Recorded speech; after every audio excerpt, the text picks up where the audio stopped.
este tercer encuentro tendremos a Christopher Marquis y Marcel Fukayama. Tendrá 1 hora de duración en la que incluiremos al final un espacio de preguntas. Las preguntas son muy bienvenidas, las pueden dejar en el chat de YouTube.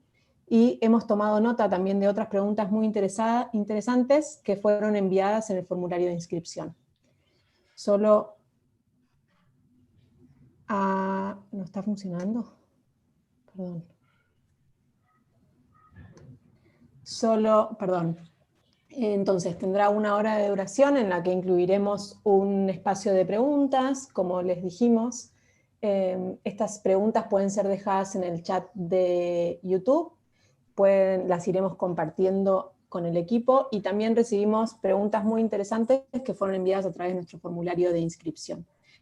Entonces, como sabrán, estamos saliendo en YouTube en vivo. Esta conversación permanecerá en nuestro canal y la podrán compartir y ver cuando lo deseen, y al finalizar el evento quedará acá y lo seguiremos compartiendo. La conversación será en inglés, tendrá subtítulos en español. Y entonces, bienvenidos a nuestro tercer encuentro de conversaciones con propósito, en el que estarán Christopher Marquis y Marcel Fukayama. Los dejo con Marcel, director ejecutivo de Sistema B Internacional, y gracias a todos por sumarse. Muy buen día. Buenos días a todos y todas. Bom dia a todas y todos. Morning, everyone. Permiso para cambiar mi portuñol para inglés, que es como haremos nuestra conversación, tal como Luisa nos acordó. Good morning, everyone. I'm so happy to be with you this morning in our Talking with Purpose number 3. And today we have such a great pleasure to have with us Christopher Marquis. Christopher is the author of the book, Better Business, How the B Corp Movement is Remaking Capitalism. Chris is also Samuel C. Johnson Professor in Global Enterprise and Professor of Management at Cornell University in the United States. Chris, thank you so much for being here with us this morning, and I would love to kick off our conversation talking about yourself. But firstly, I'm sorry to start this conversation with this, but unfortunately, I read today morning the US recorded over 2,000 deaths in a day due to COVID-19. So this is a really tough moment, and I would love to hear from you how you are, how your loved ones are, how your family, how you were in this tough moment, and where are you based now?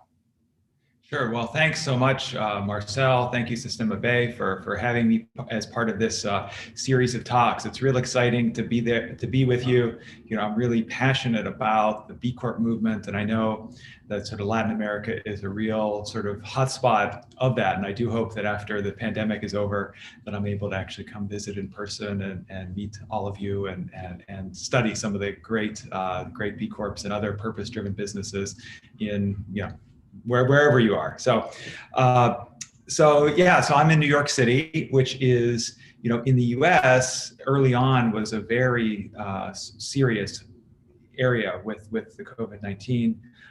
It's actually not too bad right now.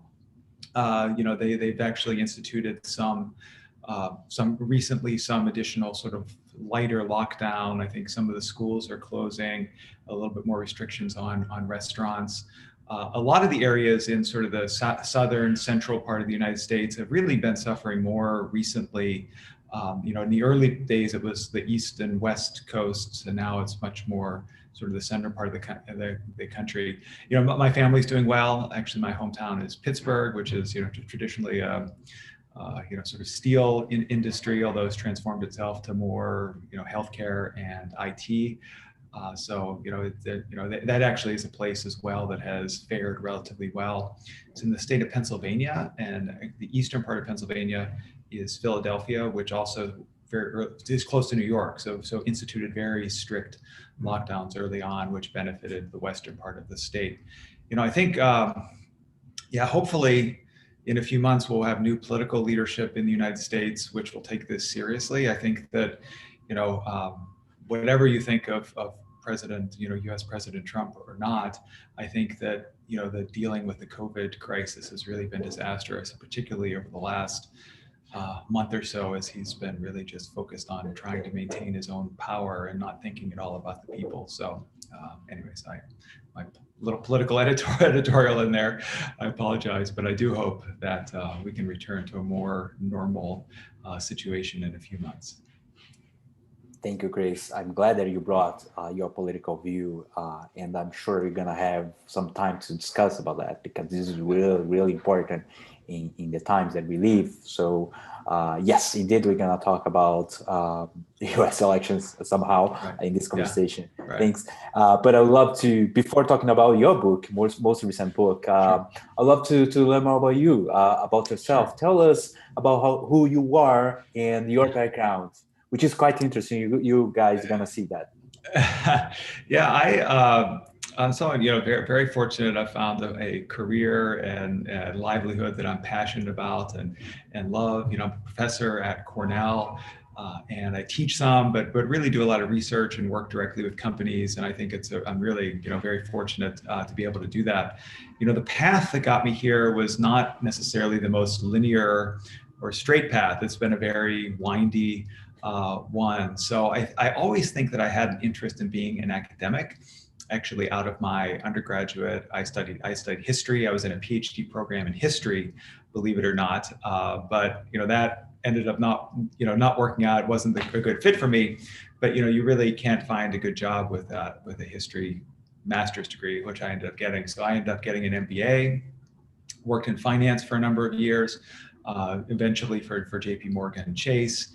But still, I think I had this deep sort of interest in understanding business as a social system, understanding how business can actually have a positive effect on society was a real interest of mine.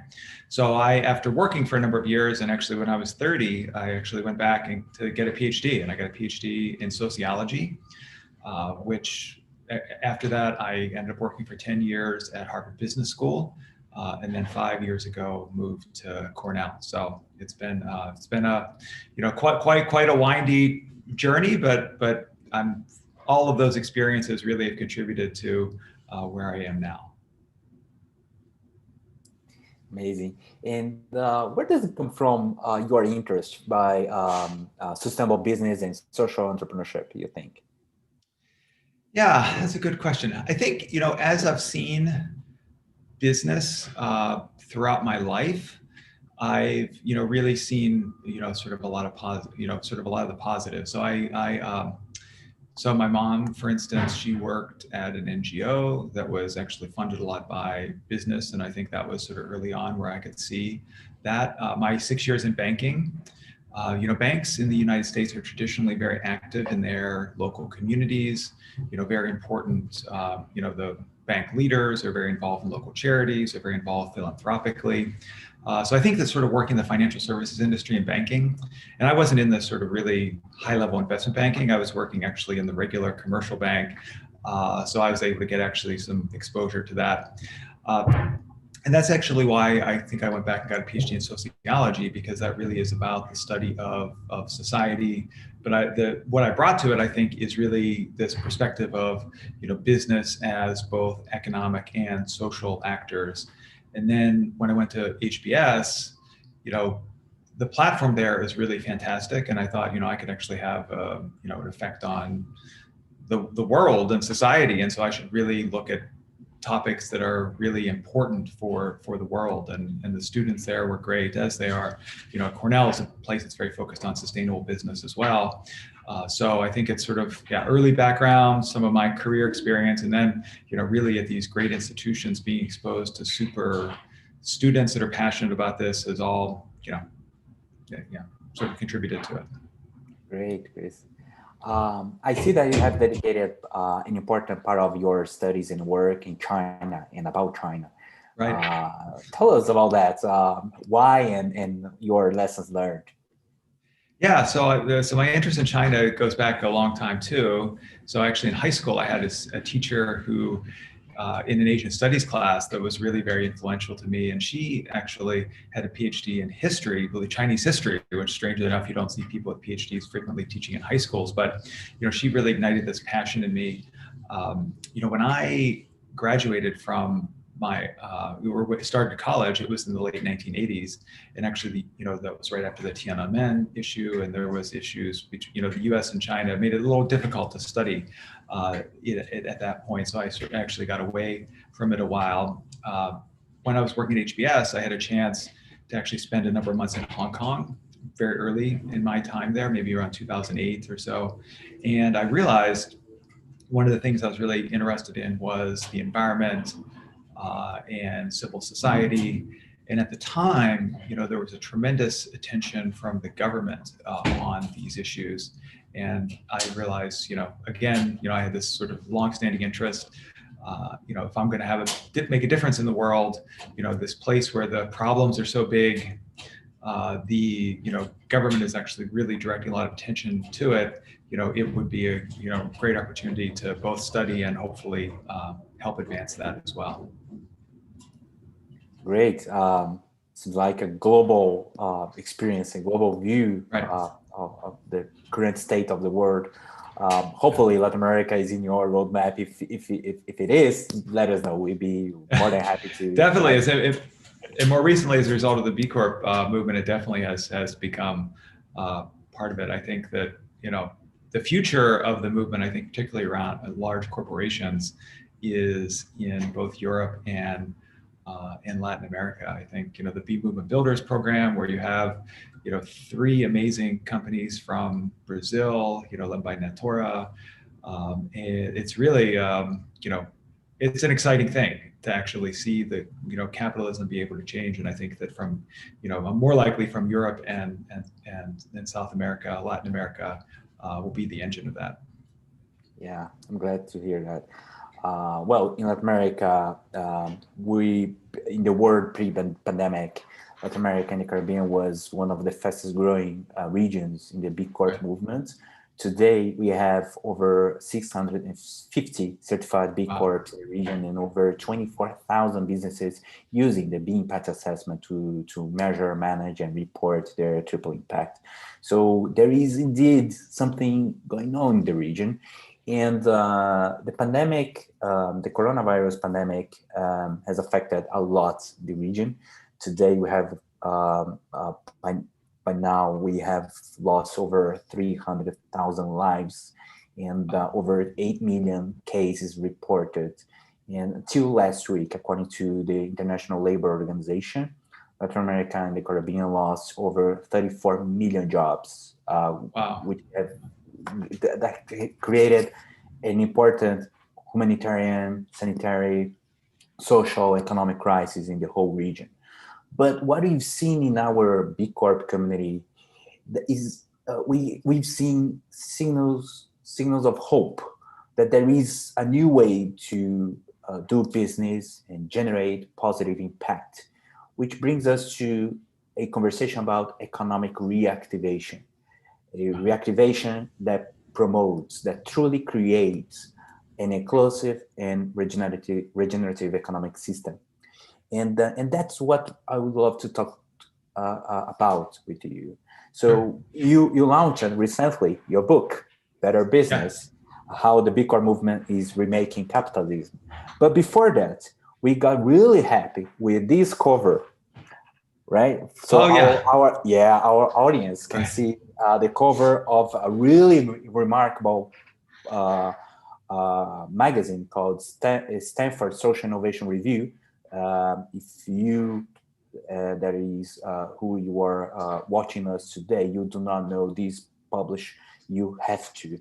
This is a really great one, and we were really happy and delighted to see the work that Chris did to put the B Corp movement in the cover of such great magazine. So the B Corp movement goes big, and your cover expresses how big it is really doing. So thank you for that. And tell us about your book. What was the motivation and what is the essence, the objective of the book?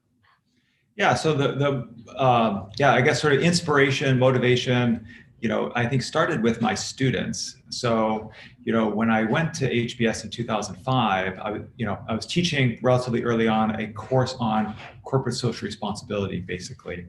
Large companies, doing good in the world, their CSR programs. A lot of fantastic work by companies like IBM or Timberland, or even Goldman Sachs actually has some fantastic programs. One day in class, students said to me, we should be studying not just these large companies that have these programs on the side, but companies that have social mission at their core, like B corporations. So this was in 2009. I'd never heard of B corporations at the time. I was really lucky to have lots of great and smart students that I can learn from. And so I went and I searched it out. I got in touch with, I think J. Cohen Gilbert was the first of the founders I got in touch with, and said, it sounds like it's amazing stuff you guys are doing.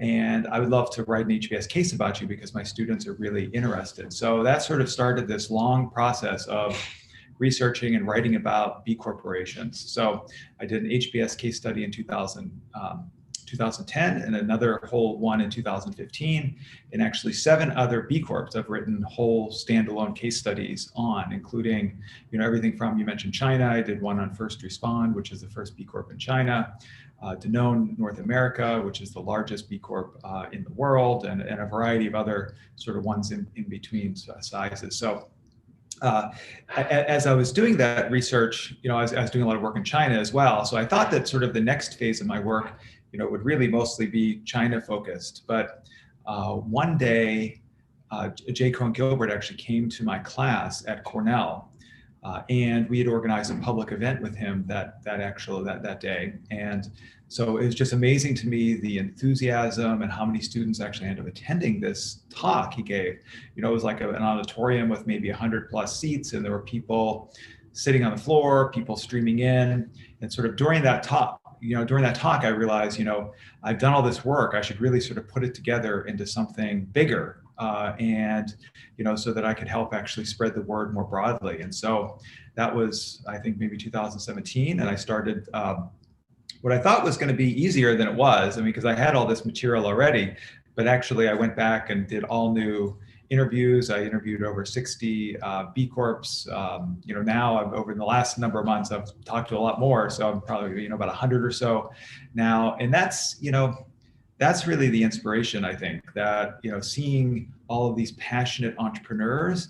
I've interacted through my career with hundreds of entrepreneurs, but I found the B Corp entrepreneurs to be really, truly special because, they're not just about selling their own products and services, but actually about changing the world in some way and working together to change the world. And that's, very rare and special. So it's really sort of an honor, I feel, to myself, be part of that and actually contribute a little bit I can to it through this book.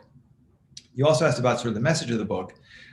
And that's, in a nutshell, it's that, the world, particularly the United States, but I think it's spread other places as well, has developed, systems, institutions, laws, even norms and culture that really prioritize shareholders and investors over other stakeholders.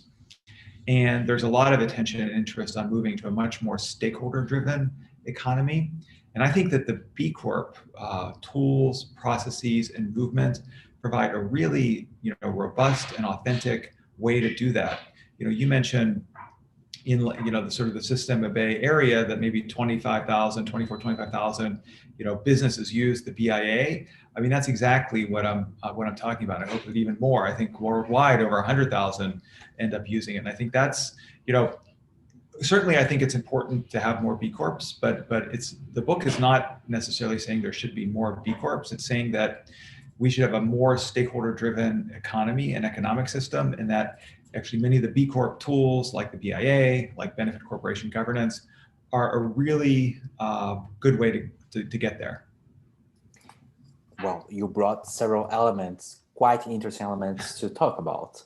And, earlier this year, during the World Economic Forum, the forum updated their manifest to include the stakeholder capitalism. And this is something that you just mentioned. So tell us, for those who are watching us, what is stakeholder capitalism? What is stakeholder governance? What is it important for today? Yeah, sure. So stakeholders, broadly speaking, are, the sets of other actors that are important to a business organization. So this could be, employees, consumers. Employees, consumers are the two most well-known.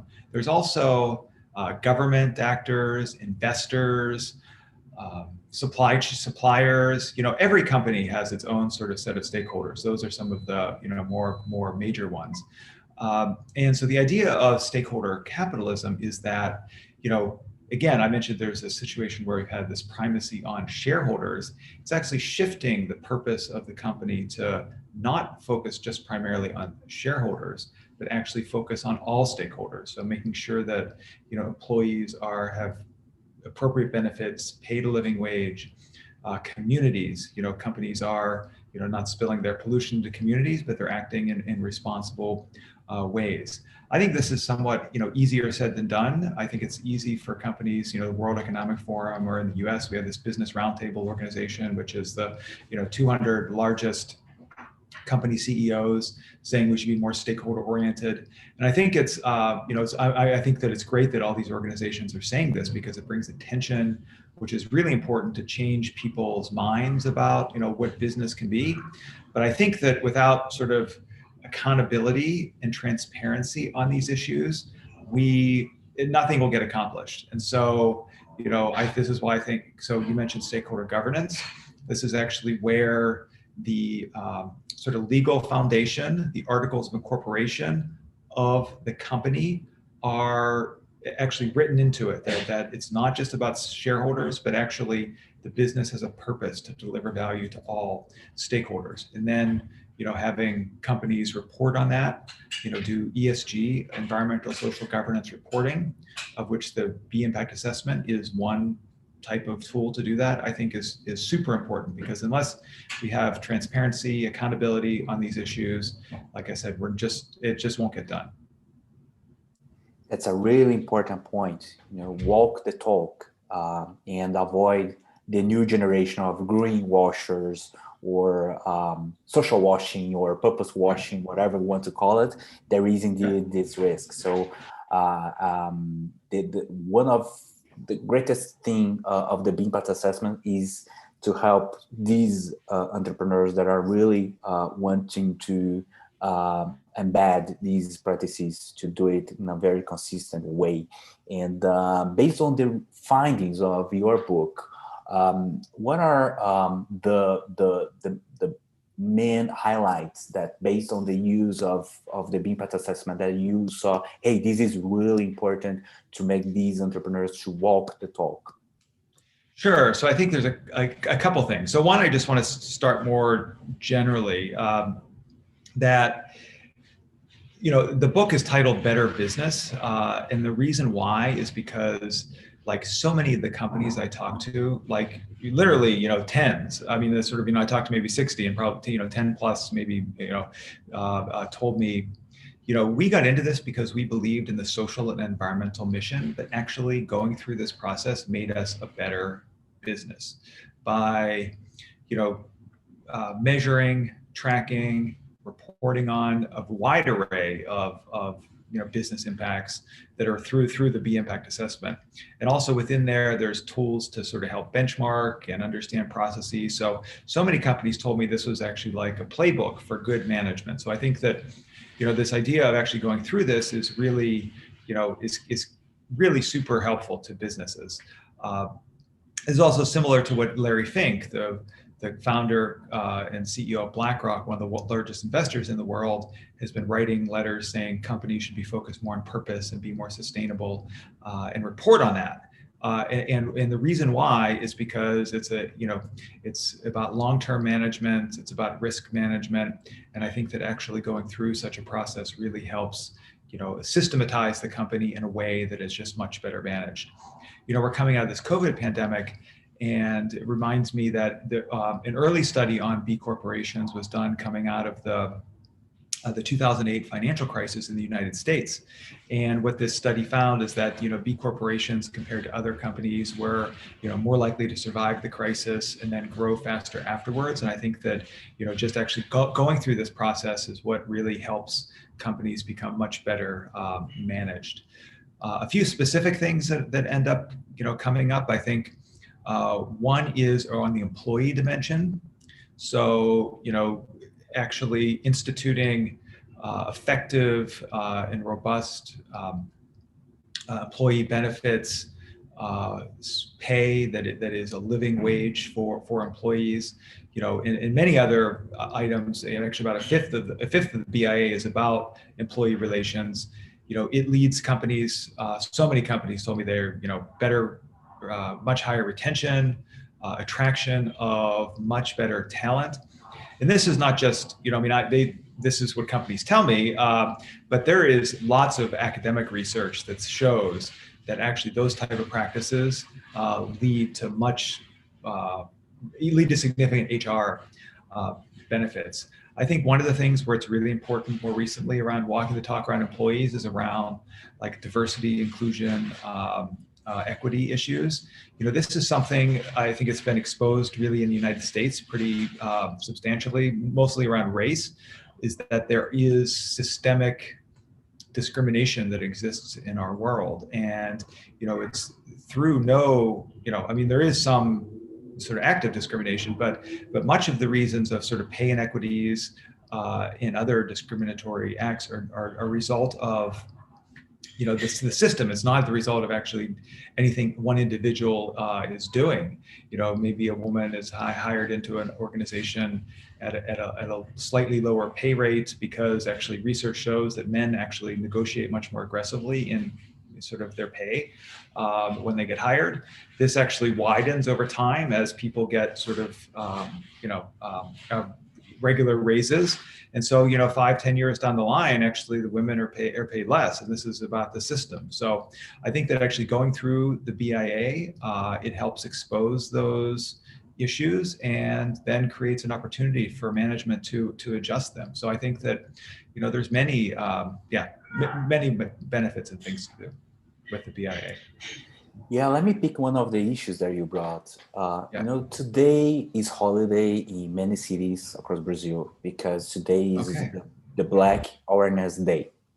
And Brazil and the US are two of the countries in Americas that slavery was a sad chapter in our history.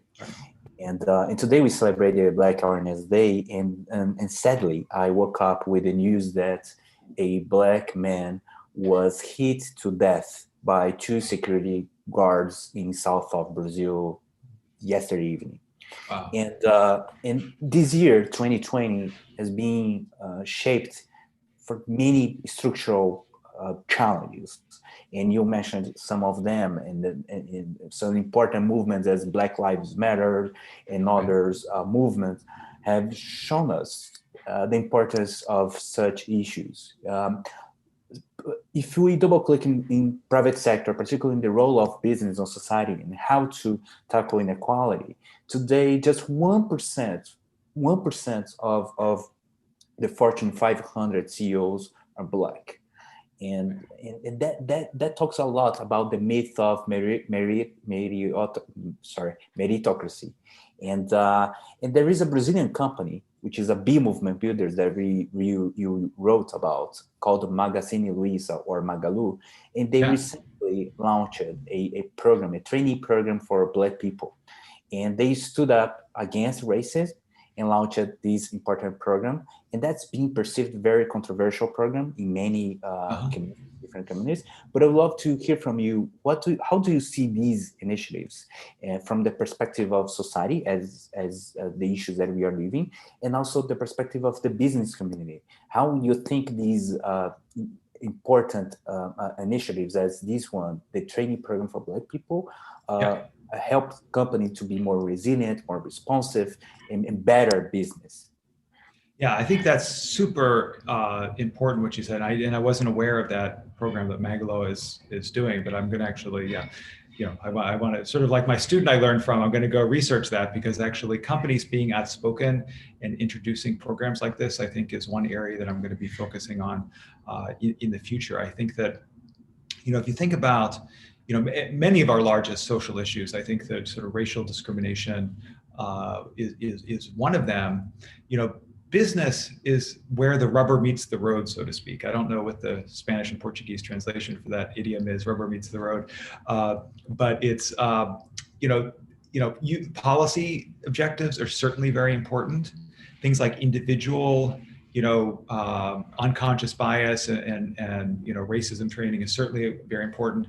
But actually, in some ways, the motors of discrimination, people getting hired in, people getting promoted, people getting trained, is actually in business organizations. And I'm not saying we don't need to change policy, we don't need to change individuals, but I think that's typically where people focus their attention. Like Ben & Jerry's, a company that I just so incredibly respect for their outspoken nature.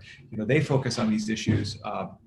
But they advocate, their statement on white supremacy, for instance, is about policy change. And I think that more companies need to be like them in being advocates and Magalu, but also I think we need to think about how business can actually take more systematic responsibility for this. And I think that like you mentioned, these programs where a business says, okay, we're going to actually train and develop our Black people of color workforce in a more systematic way is hugely important, and it's certainly a responsibility that business, I think, has to take on, because just focusing on policy or even just focusing on individuals isn't enough. It's about the systemic nature of these issues, and I think that again, it's through no fault of anyone really, but it's sort of recognizing that these are problems with the system. And so the system needs to actually take responsibility for addressing it. Yeah, that's a great point. And let's pick another issue, and that expresses the role of business to tackle inequality in the world, which is the income inequality.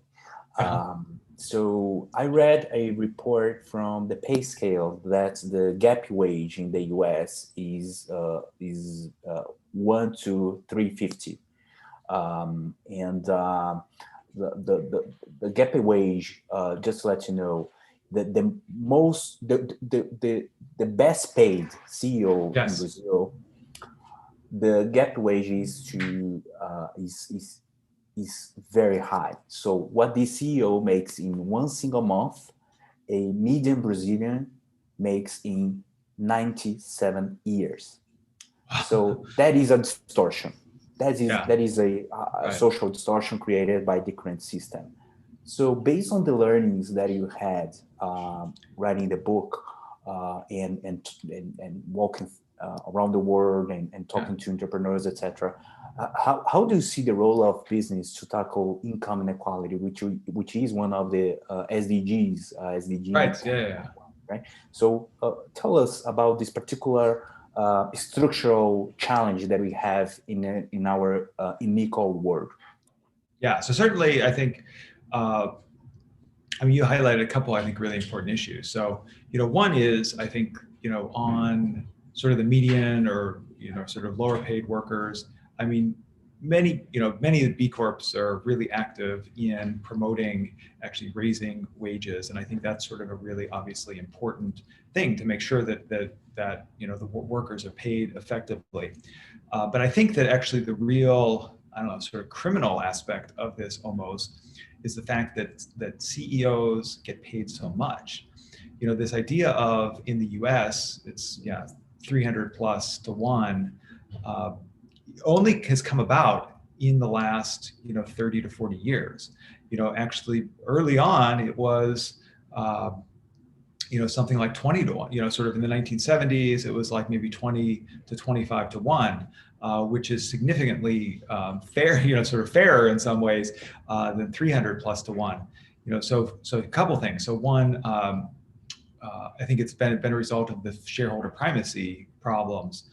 As companies are solely focused on shareholders, the board and with the executives, sort of actually tacit, or not tacit, is not the right word, sort of approval and active pushing too, end up orienting the pay all around, share price. And this creates, not only just this massive difference between the highest paid and the median paid in companies, but also leads to really a lot of short-term thinking, like environmental issues. So, companies don't pay for their pollution. When it's when CEOs are really focused on their share price, every single extra little cost, they're just going to push off to society, push off to the environment. So I think that, one issue of getting around the CEO pay is shifting from the shareholder primacy model to something that is much more stakeholder driven. And I think that will change the sort of pay incentive type. But secondly, I think that also having some norms and actually companies starting to be active in promoting like maximum pay ratios in their companies. So a number of companies like Ben & Jerry's is one. Whole Foods actually is not a B Corp, owned by Amazon actually. But I listened to the CEO John Mackey has a new book out. He's probably the listeners know of Conscious Capitalism and his work, and he mentioned that actually at Whole Foods they have some sort of corporate policy that the highest to lowest paid, I think, cannot exceed 14 to 1, 1-4. And Ben & Jerry's similarly has a policy, and probably a number of other companies do too. And I think that getting a movement around that started is hugely important, because that also will illustrate just how greedy many of these other people are. I mean, come on, like who needs hundreds of millions of dollars a year? It's just criminal, really, with some of these CEOs are getting paid. And so I hope, I hope some work can be done to address that. Yes, and I think one great thing of our global B Corp community is to lead by example. And right. In our region, just to let you know, 90% of the Latin American B Corps have as pay ratio, the difference between the highest and the lowest salary, up to 120. Okay. So it's a quite reasonable number. And last year, during the disruptions in Chile, different protests and manifestations, mainly because of inequality, the Chilean community, B Corp community, they come up with a movement called Challenge 10X. And the Challenge 10X was an invitation to the business community to pursue the pay ratio up to 10. So there is no end line for that. It's just an invitation. Yeah. So you can be a better business by reducing inequality and promoting a fair pay ratio. I don't think that I've not seen that as much in the United States, interestingly. I mean, so I think that's great to hear. I was not aware of that. So yeah, and I think we've seen different examples of the B Corp community around the world to lead by example. And we talked about inequality, but there is another structural challenge that we have in our current world, which is the climate crisis, right? So last year, during COP25 Chile in Madrid, we had over 530 B Corps taking the commitment of carbon neutrality, which is the largest and most relevant corporate initiative to face and to stand up against the climate crisis. So how do you see these commitments and concrete actions towards such important global commitments as Paris Agreement and the 2030 Agenda? Yeah, so incredibly important, and it's such a great sort of example of leadership by the B Corp community to get together and collectively actually, stand up and say, 2030 we're going to be carbon neutral. I think that's similar, like I mentioned, with issues of discrimination and inequality. Business is really the, where the rubber meets the road in some ways. I mean, it's actually businesses that are the, big polluters. And so I think that, stepping up to take on like the SDGs, I think one of the things that is really admirable about the B Corp community and B Lab, what B Lab has done is actually, sync up the BIA with the SDGs. The SDGs are these, amazing and super important, goals for 2030, but they weren't written necessarily with business in mind. I mean, they were written as sort of society level goals. And I think that actually, the work that B Lab has done to operationalize them, so to speak, so that business can actually each work for the ones that are most relevant for them, makes a lot of sense. And similar with, the climate change issues, carbon neutrality. I think that we need to work together, and so seeing those 500 plus B Corps, and there's continuing work on that. B Lab just had maybe about a month ago an online event about the issue. So I think it's important to keep that momentum going, because we do all need to work together as businesses, and there's learning, each of us setting goals, having peers that are doing the same thing only increases the motivation. So I think it's important. I think every organization should have some, if they're not carbon neutral by 2030, have some, goal, because we're at the point, where if we don't actually make changes, our planet is going to suffer irreparably. Yeah. Well, I'm glad you mentioned SDGs and our impact measurement tool, the SDG Action Manager. So for our listeners, I have a special invitation for you about SDG and impact management.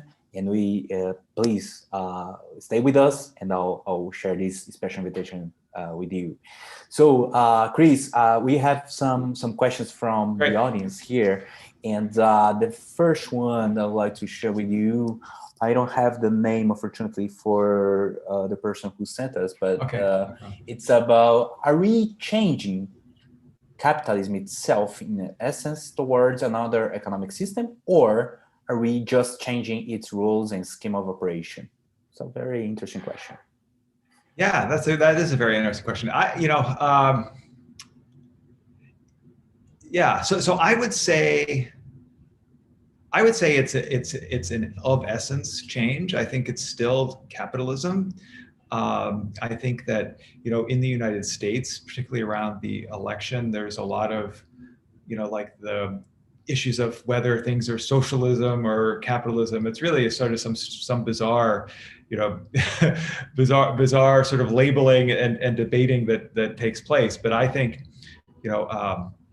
that the candidate Elizabeth Warren actually put it very, very well. I mean, she says, I believe in capitalism. It's an engine for innovation, technical change, and also, growth of economies. And there's been lots of examples of this. I think, China, where I spend a lot of time, is, really another example of this, in addition to the, US, and where I spend most of my time.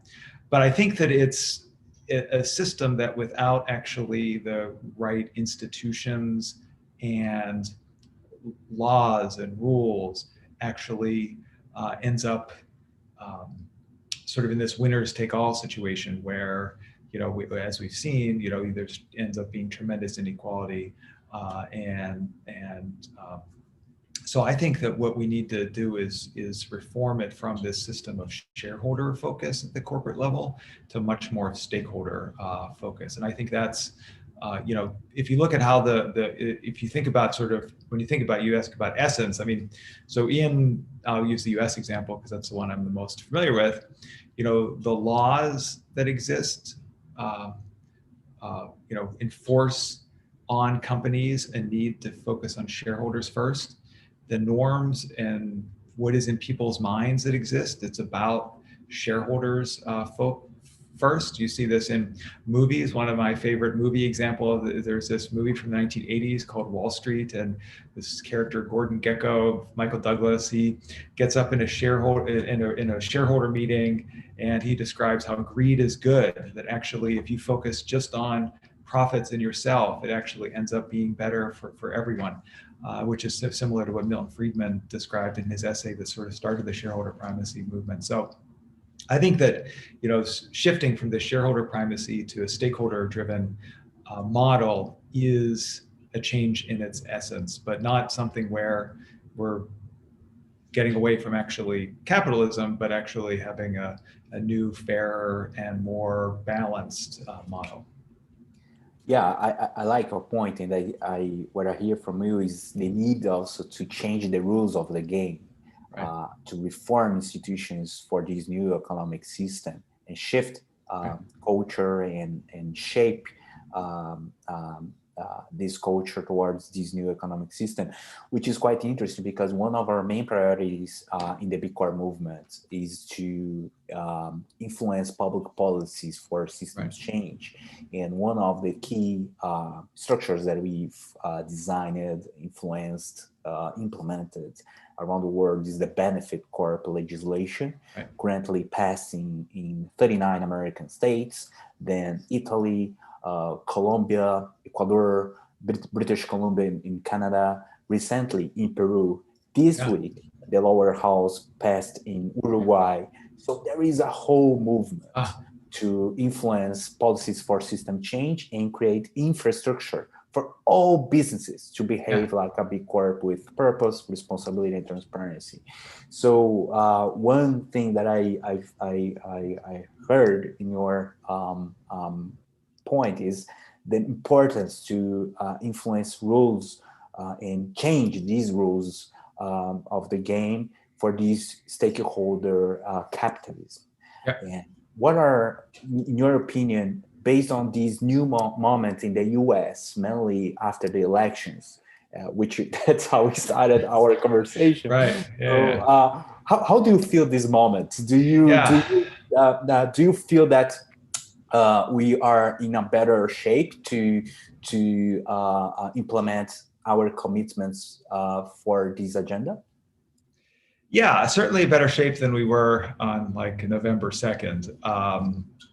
And we'll see where things go. I mean, Joe Biden, in a number of occasions, publicly denounced shareholder primacy and the need to focus on a much more stakeholder-driven approach. I think that if the legislative branch had become more democratic, so as it is now, in the House of Representatives, there's still it's still Democratic majority, but it's shrunk. And then in the Senate, it's not fully decided yet, but likely going to be a Republican majority. So it'll be hard to get through too progressive of legislation.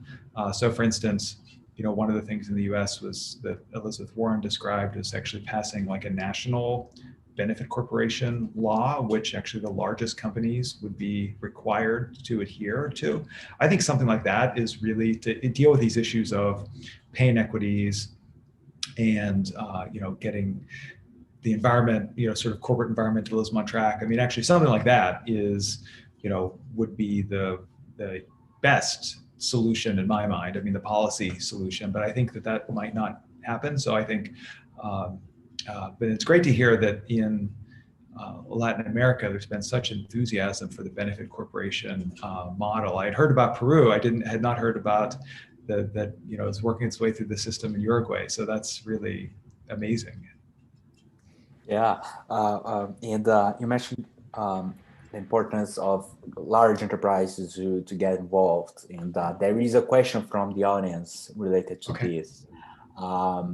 Actually, there are two questions related here, from Micaela in Mendoza and Diogo from Brazil. So Micaela Batalha from Mendoza, she asks how to implement and impact the business model in a multinational corporation.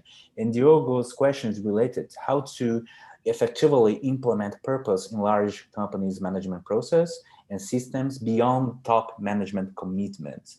Both questions are interesting because you wrote about the B movement builders and that connects with this. So talk a little bit more about this. Yeah, so I think it is a huge challenge, and this is one of the, the magazine article that you described, Stanford Social Innovation Review. The goal of that is to really describe how this B movement can be taken to large companies, and part of this is the B movement builders, and also leadership of many companies like Danone, Natura, that have actually been active in trying to take the model to large companies. It's a challenge, and this is why I think actually that I'm so passionate about the B impact assessment and the B lab movement, because to the second questioner, that is actually a way to make it systematic throughout the company, is actually to implement, not just what CEOs say, but actually if you go through the process of engaging with the BIA, it creates change throughout the company. Danone North America, who I wrote a lot about in the book, in the article. I also did a standalone Harvard case study of Danone's implementation of or becoming a B corporation. This is a $6 billion company, so pretty big company, and they described how 150 people throughout the company were actually involved just in the assessment, sort of collecting data, making changes, and it actually reached from the very top. It was the leader at the top, someone named Lorna Davis at the time, who's become a real passionate ambassador for the B Corp movement, down to, when I did the case study, I interviewed, frontline employees actually that were involved in collecting the data. So I think that sort of infusing it through a large organization, I think actually going through the B impact assessment is one way to actually infuse change throughout the organization. To the first questioner about this, I sort of heard that as about sort of the scale and difficulty of large companies. And I think that is, incredibly true. I think that, for a long time, as I've been teaching about B Corps in my classes, we would ask, students would discuss, could large companies do this or not? And I think usually it was no, because it is actually a very, because of the rigor and time that it takes to actually go through this, that it would be too difficult and too complex for large companies. And so this is why I think, the leadership of these companies like Danone and Natura, but then also this B Movement Builders program, where it actually breaks things down and actually in some ways creates a less steep on-ramp into the movement for large companies. So, companies can start by certifying different subsidiaries. They can start by actually using the BIA in part of their organization. They can start by, doing a variety of different things, sort of connecting, with B movement leaders, like, this discussion in their countries, getting B corporations as suppliers.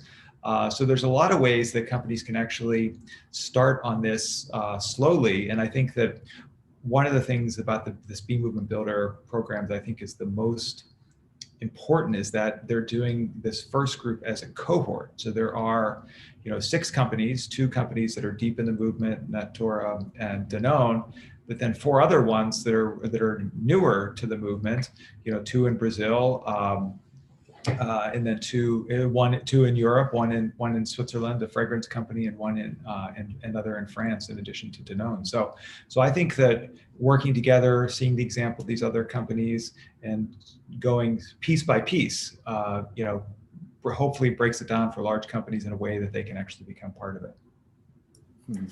It's a very important step for our movement, to reach and touch and transform the mainstream from inside out. And we are very much excited with this program.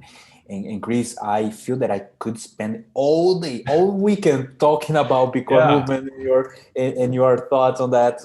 But unfortunately, we are in our time. But we, as a teacher, as a professor in center of reference, as Cornell, I couldn't leave this conversation without talking about education and the role of academy in shaping this new economic system. And we have a global initiative at Sistema B called B Academy, which is a network of over 1,700 researchers in different dozens of universities. And our director of the B Academy, Ramses Gomez, based in Mexico, he sent me a question to ask you. So his question is about how can we hack higher education to accelerate a shift towards educating and training a new generation of leaders for a new economy?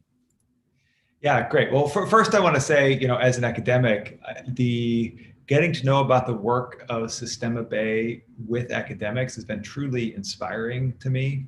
I discussed the founding of Sistema B and had interviewed a number of the leaders. And I remember in particular, Maria Emilia Correa talking about, how this, the change model of B Lab in the United States wouldn't necessarily work in Latin America, and that the need to actually, engage in academics and attorneys and all kinds of different actors into sort of more of a network change strategy. And so it's been great to see, Academia B, grow, and while 1,700, that's amazing. So I think first of all, I think it's a great example that I know the rest of the B Corp community around the world is learning from. In the US, we also have a group that I think is now sort of working very closely with Academia B.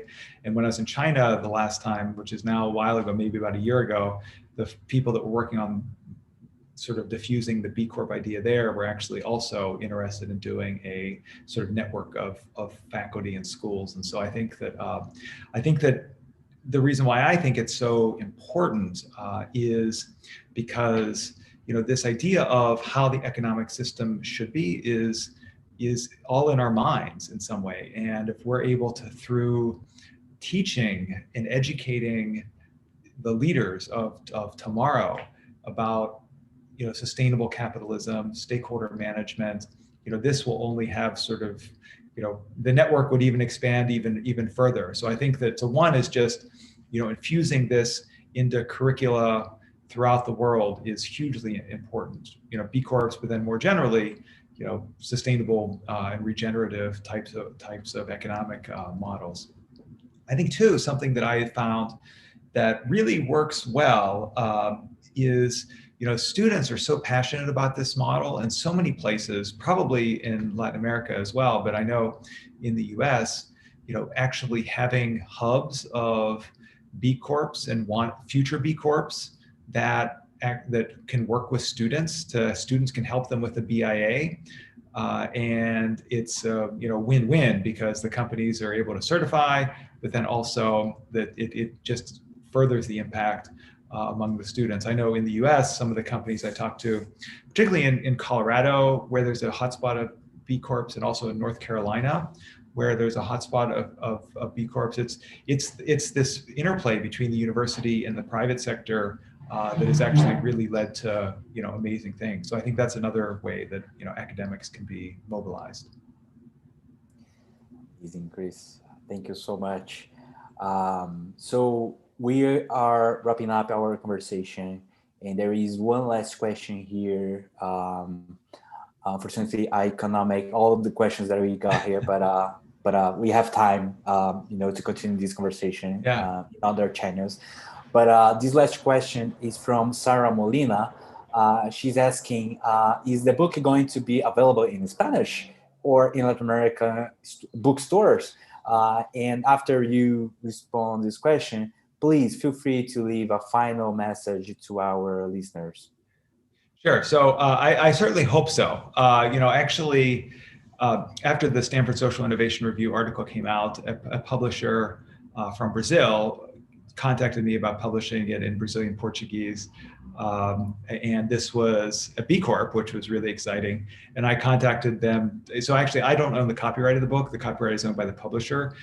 So I know that they're in discussions with the publisher about, sort of translating it into Portuguese, and then it will be available in Brazil and I assume other places in Latin America.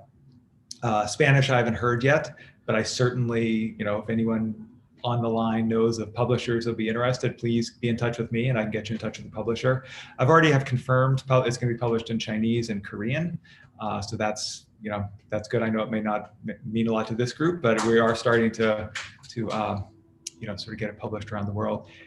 So yeah, please be in touch about anything, anyone on the line. I guess my final word is to all of us as consumers. I think that, at the end of the day, it's the dollars or the pesos or whatever currency you spend that actually can make change in the world. And I know I, try to make as many purchases from responsible companies, responsible businesses as I can. And so I just, B Lab has this vote every day campaign, which, we can vote with our dollars in the products that we buy. And I just encourage everyone to, every purchase you make, think about what it has to do with the environment, think about whether the company is responsible, and through that, and telling our friends about that, and having our friends do that, that's actually the way to change the world. So thank you so much, Marcel.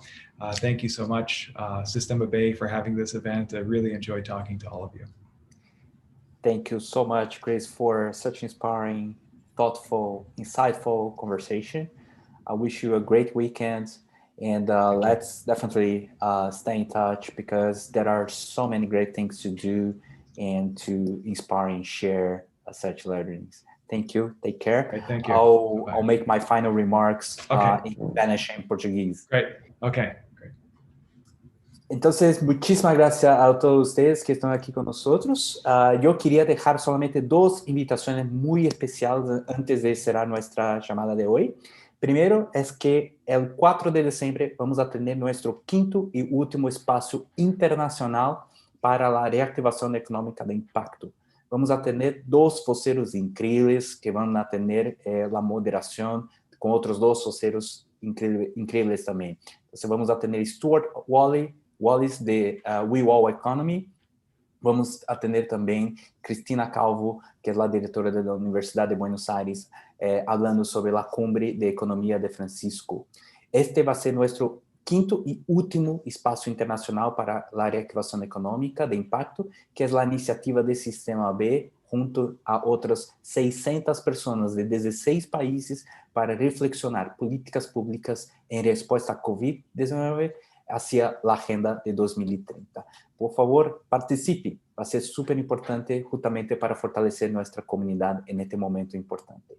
Y la segunda invitación es sobre el hackathon que estamos haciendo los días 1, 2 y 3 de diciembre sobre el SDG Action Manager. Entonces, con SDG Action Manager es una herramienta que te permite hacer la gestión de impacto y promover mejor en tu empresa hacia la Agenda 2030. Y estos días vamos a hacer talleres, vamos a hacer entrenamiento, vamos a hacer una conversación y cómo puede implementar el SDG Action Manager como la herramienta que puede ayudarte a alcanzar la Agenda 2030 en tu empresa con mucha consistencia y coherencia. Estas son las dos invitaciones, creo que está en la caja de texto ahí en YouTube, los links para registro. Les dejo un fuerte y gran abrazo, quedamos conectados